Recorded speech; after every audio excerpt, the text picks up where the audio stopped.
Es evidente que hay una mayor concienciación sobre el control en el consumo de antibióticos en España, pero hay que seguir insistiendo en los riesgos de su abuso, la pérdida de la eficacia y la mayor resistencia de las bacterias. Vamos a profundizar en esta cuestión, que no es secundaria porque se advierte ya de que la siguiente pandemia será causada por superbacterias. Saludamos al doctor Julio Maset, que es asesor de CINFA. Buenos días, doctor. Muchas gracias por acompañarnos. Hola, muy buenos días. ¿Han funcionado las campañas de sensibilización sobre el uso de antibióticos? Sí, sí han funcionado y de hecho en los últimos 6 años se ha reducido prácticamente un 32% el consumo de antibióticos. Pero nos queda todavía un camino muy largo por recorrer porque, como decías, esas superbacterias, que son bacterias resistentes a muchos antibióticos, pues nos están empezando a dar disgustos serios. ¿Y cuáles son los errores más frecuentes cuando tomamos medicamentos de este tipo? ¿Interrumpimos el tratamiento? ¿Lo tomamos cuando no está indicado? Quizás el primero es que lo tomamos cuando no está indicado, la automedicación sobre todo. Tengamos en cuenta, sobre todo ahora que viene el invierno y con esas previsiones meteorológicas, pues que los catarros, las gripes, los resfriados van a estar a la orden del día, pero son enfermedades causadas por virus y los antibióticos aquí no hacen absolutamente nada. Por lo tanto, no tiene sentido tomar un antibiótico cuando lo que tenemos es una enfermedad viral. Por lo tanto, la automedicación no.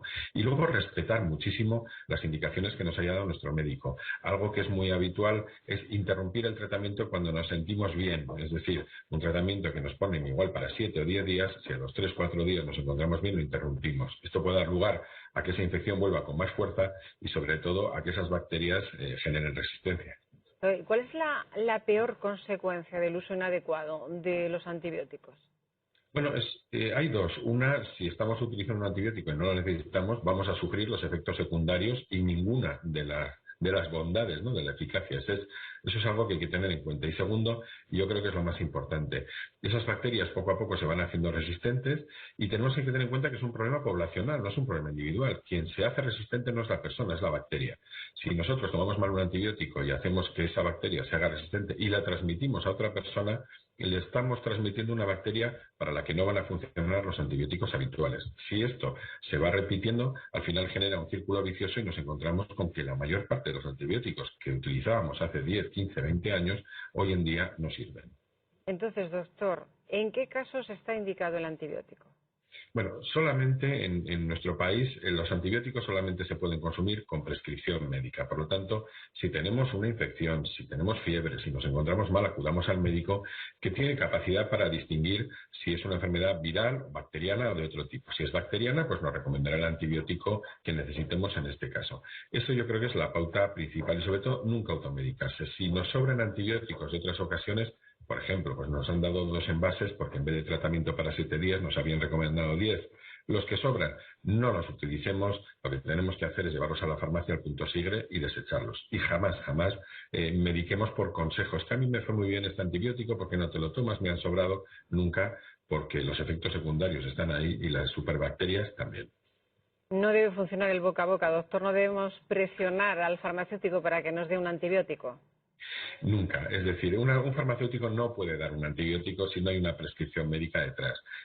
Presionar, lo único que hacemos es ponerle contra las cuerdas porque por ley no puede dispensarlo si no hay receta. Y en el médico lo mismo. A veces tiramos de internet y leemos. Bueno, vamos a confiar en nuestros médicos, vamos a confiar en nuestras médicas que están muy bien formadas y por lo tanto, pues siguiendo sus instrucciones evitaremos un poquito esto. Porque enfermedades que hace 40 años, por ejemplo, la tuberculosis, pues era una enfermedad que se podía tratar bien. Hoy en día, tratar una tuberculosis pues puede llevar 2-3 años de tratamiento con 2 y 3 antibióticos simultáneos. Doctor Maset, ¿y está más generalizado el abuso de antibióticos en los niños? Se suele utilizar más a menudo, es decir, cuando sobran antibióticos porque otro de nuestros hijos pues sufrió una infección, entonces nos sobraron. Pero tengamos en cuenta que los niños son mucho más sensibles a las reacciones adversas de los medicamentos. Cuando damos un medicamento, antibiótico o no, siempre buscamos la eficacia, pero en un balance de riesgo-beneficio con las reacciones adversas. Si lo estamos dando sin indicación, lo que estamos es jugándonosla a que tenga efectos secundarios y en los niños son mucho más graves. ¿Y debemos respetar el horario de las tomas? Sí, hay antibióticos que se tienen que tomar cada 6 horas, cada 8, una vez al día. A ver, no pasa nada si es, por ejemplo, cada 8 horas y vamos a llegar a casa, estamos fuera, y vamos a llegar un cuarto de hora después, no pasa absolutamente nada, ¿no? Pero respetemos ese tiempo más o menos 15 minutos. Y luego, Cuidado con las comidas. Hay antibióticos, por ejemplo, que no se absorben con las comidas y por lo tanto hay que tomarlas o 1 hora antes o 2 horas después. Así que sigamos las instrucciones de nuestro médico, leamos el prospecto y si tenemos cualquier duda, el farmacéutico nos puede aconsejar. ¿Y nuestras mascotas también son sensibles al uso inadecuado de los antibióticos? También son sensibles y además los debe prescribir un veterinario. Podemos generar también resistencias, esas superresistencias, esas superbacterias que se pueden transmitir entre mascotas y luego a otro tipo de especies de las que, por ejemplo, consumimos y hacer que sean resistentes a los antibióticos. Pero no nos olvidemos además que estas bacterias también pueden pasar al ser humano y del ser humano a algunas de nuestras mascotas y por tanto pues estamos haciéndonos todos un flaco favor. Yo creo que hay que tener un poquito de egoísmo positivo en el sentido de decir, si yo cuido el uso de los antibióticos, estoy cuidando a los demás y por ende me volverá otra vez a mí. Doctor, durante mucho tiempo se dijo que los antibióticos que se daban a los animales pasaban a los humanos. ¿Es cierto eso?